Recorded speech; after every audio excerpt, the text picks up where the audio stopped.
Bonjour, dans cette vidéo, je te propose de voir tout le cours sur le repère dans le plan. Plus précisément, qu'est-ce qu'un repère du plan? Comment déterminer les coordonnées d'un point du plan rapporté à un repère orthonormé? Puis, comment placer des points sur un repère orthonormé? Alors, qu'est-ce qu'un repère du plan? C'est un outil qui permet de repérer dans le plan. Déjà vu comment repérer sur une droite graduée. Alors, on gradue cette droite et on place les points. Même chose dans le plan. Alors, vous avez un repère orthonormé. OIG. Alors, les éléments les plus importants d'un repère orthonormé, c'est l'origine O, appelée origine du repère. L'axe vertical, c'est l'axe des abscisses.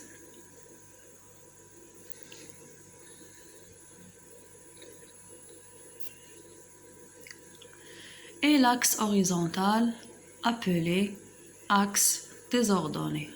L'axe des ordonnées.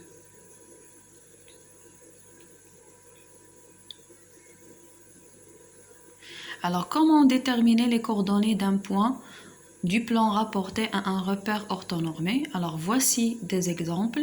Déterminer les coordonnées des points A, B, C et D. Alors, commençons par le point A. Alors, on va pouvoir définir la position du point A dans le plan. Pour déterminer l'abscisse de A, alors on trace une petite ligne perpendiculaire à l'axe des abscisses.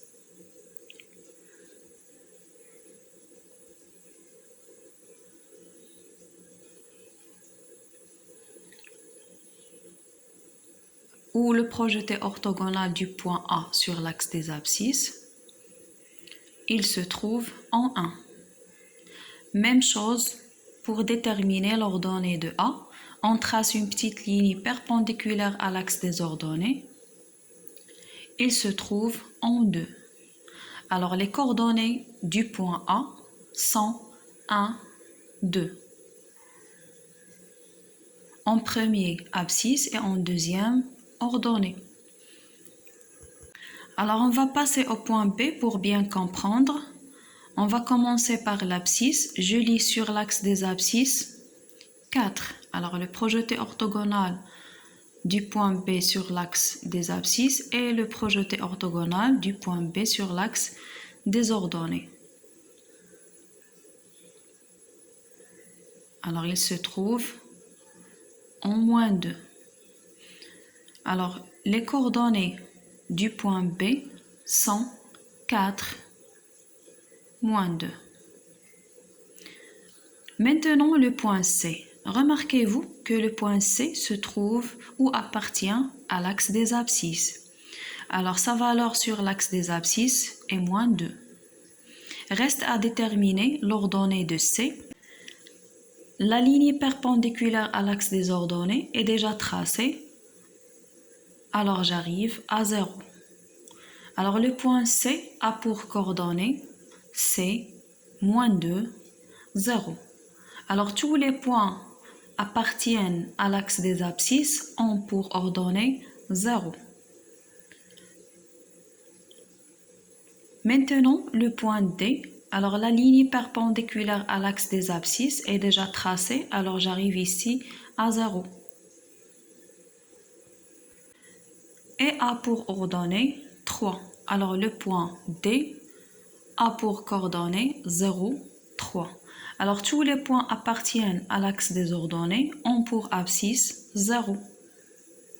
Alors on va passer à la situation inverse où je vais te donner des points et les placer sur le repère.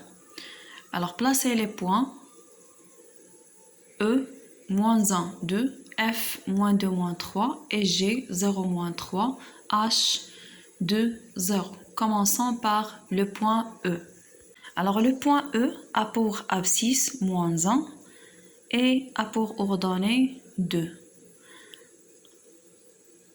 Alors la ligne perpendiculaire à l'axe des ordonnées est passant par 2 et la ligne perpendiculaire à l'axe des abscisses passant par -1, l'intersection des deux lignes, c'est le point E.